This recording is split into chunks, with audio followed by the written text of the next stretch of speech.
Radio Raheem here with Bob Arum, chairman of the board as usual. You've got Lomachenko getting ready for Marriaga, and there's a lot of big fights on the horizon. We'll start with that one. You know, you're not unused to criticism sometimes when these fights come together. Obviously, Marriaga's coming off of a loss, and Lomachenko's a rocket ship. So how did this fight end up being the one that you felt was necessary at this time? Because boxing has changed. Boxing is becoming, it will become, thanks to ESPN, more like UFC. In UFC, if a guy fights a great fight and loses, you bring him back. I mean, in boxing, if a guy loses a fight, it's been a death sentence because the fights have been limited pretty much to premium networks, and they have just a small number of available dates. Well, that's all changing. We want to get, people say, I want to see great fights. Okay. It's tough getting kids to go into fights that they might lose. But now if there's no real penalty for losing, you're going to get people taking tough fights more readily. And this is an example. Marriaga, anybody who saw that fight with Valdez knows what a courageous warrior is and what a great fight he gives his opponent. Looking around for an opponent for Lomachenko, Marriaga is going to make him fight, and I think it'll allow Vasil to show all of his great skills. I agree in theory with that. I love the idea that fighters don't lose a fight and their career in the same night. When it comes to the way you're approaching this ESPN contract, does that mean that you'll be able to have fighters busier? Because in this 3 months, we're looking at 3 really big fights. Is that going to continue, or is this just how we're going to launch the situation? Fighters like Lomachenko, like Terence Crawford, are going to fight a minimum of 3 times and maybe as many as 4 times a year. Heretofore, they were lucky to fight twice a year. So yeah, Valdez will be fighting at least 3 times a year. See you, Jeff. Valdez will be fighting at least 3 times a year. Gilberto Ramirez at least 3 times a year. All of our fighters are going to be kept busy, and our new fighters and other fighters, we're going to have a lot of dates, and we're going to keep these fighters busy. You cannot build a fighter anymore having him fight twice a year.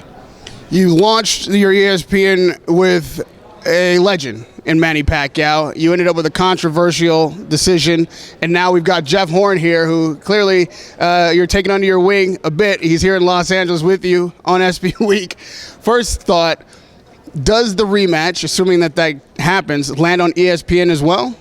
Well, it might, that's up to ESPN.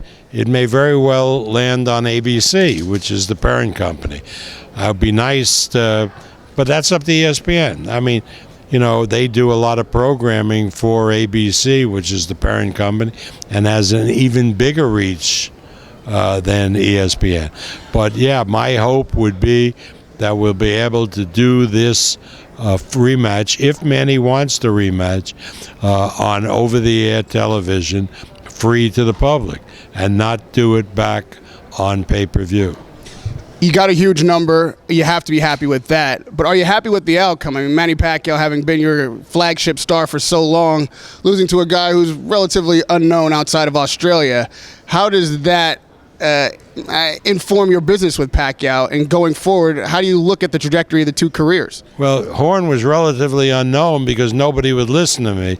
But I saw him fight in October on the Parker Ruiz card, and I told everybody that he was a big, strong welterweight who could give Manny Pacquiao or any other welterweight trouble. I saw him with my own eyes fighting an African kid named Faneka, who was a good fighter, and Horn really took him to the limit and knocked him out. So I knew Horn was good. That being said, I thought that fight was very, very close. I had it scored 6-6, and I thought Manny should have got a 10-8 round in the 9th round, and so I had Manny winning by 1 point. But hey, if the judges scored at 7-5 for Horn, you can't argue with that. Really, the question was, I gave Manny the 11th round, and the judges gave Horn the 11th round, and that was the difference. Some people, including me actually, were surprised to see that you have Jeff Horn here in Los Angeles. Word is you're taking him to ESPYs with you. If that's true, how close a relationship have you built with him in this short period of time? And again, you said, he said Mayweather after the fight. I think you might have mentioned Mayweather's name. You certainly mentioned Terrence Crawford. Do you seriously think that he competes at that level right now? You are talking really about the old conundrum with boxing. Boxing in this new era is different. Why is Jeff Horn here? Jeff Horn is here because tonight the ESPYs awards, big thing for ESPN. Where was Jeff Horn seen fighting Manny Pacquiao? Whether you think he won, you don't think he won, was on ESPN. Why wouldn't Jeff Horn, who was seen by millions of people on ESPN, be here for the ESPYs? Why would it be something that I'm bringing him over because he's now becoming my fighter? That is ridiculous thinking. And you think he competes with a Mayweather, and you competes with a Crawford. These are competitive fights you feel with Jeff Horn? I think Jeff Horn is competitive with anybody. As far as Mayweather is concerned, he announced he's not fighting anymore after the McGregor thing. And I believe him. I don't think he will. As far as Crawford is concerned, we'll see. Crawford has a tough fight against the two champion Indingo. Crawford has 2 championships at 140. That's a great fight in Lincoln, Nebraska on August 19th. Crawford will be fighting at least one more time this year. If Jeff Horn doesn't fight Manny Pacquiao in a rematch, Jeff Horn will take on anybody, he said. And that could possibly be Crawford. Do I think Crawford is better than Jeff Horn? I think probably Crawford is one of the best fighters around today, but you can't count out a kid like Horn. Horn is a tough kid. He's probably stronger than any welterweight in the world. If it was just an alley fight, I would pick Horn against any welterweight out there, an alley fight. Now, obviously, it's not alley fights and so forth, but Manny Pacquiao has never fought a fighter as strong physically as Horn. So, last down this road, you mentioned, and obviously you've heard people talking about, well, is Bob taking Horn under his wing, and is he taking him as a fighter, and is he trading Horn for Pacquiao? And even yesterday, one of your old nemesis, Dana White, was right down here downtown. This conversation came up, and it won't surprise you that he hurled insults at you, but that's not what I'm here to ask you about. There was the criticism that, okay, you don't put a Pacquiao in with a Horn. He felt like and I've read this online, people's response to this Pacquiao fight is like, you're betraying Pacquiao in a way, and now trying to take Horn and put him in a fight with Crawford instead of Pacquiao. You're here with him, these kind of things. Can you just address this kind of thinking? Well, that's the typical paranoia thinking in boxing. I have the right to call for a rematch, and if Manny Pacquiao wants the rematch, we will do the rematch. If Manny Pacquiao doesn't want the rematch, then I have certain options on Horn with Horn's promoter, Dean Lonigan, who's a good guy, and I work very well with him. That's simply where it's at.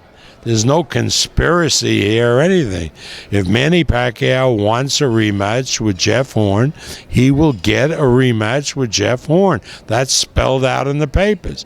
If he doesn't want a rematch with Jeff Horn, I will exercise the option to co-promote Horn's next fight against Terrence Crawford or against somebody else, together with Horn's promoter, Duco, D-U-C-O, who is the chief executive, being my friend from New Zealand, Australia, Dean Lonergan. It's as simple as that. All of this shit that you hear from Dana White, from these other people, they don't know what they're talking about.